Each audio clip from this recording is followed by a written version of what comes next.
Na drugi strani imamo desni trojček, ki se ne izreče o genocidu v Gazi, ki ni sposoben obsoditi Izraela.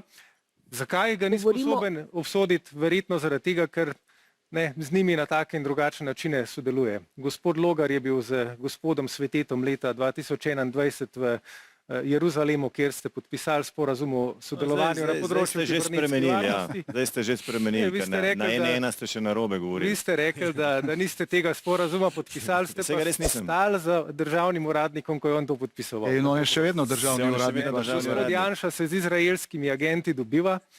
In kam se bomo postavili mi kot država? Da vidimo, kako bomo tole dokazali. Enega od teh ljudi, ki se omenijo, to je gospoda Gioro, poznam že dolgo časa.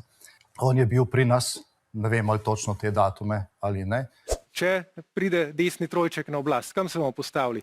Postavili se bomo naravnost na stran Trumpa in Izraela, še več, glede na to, da so vpleteni v naše volitve, bomo očitno postali neke vrste njihov podizvajalec.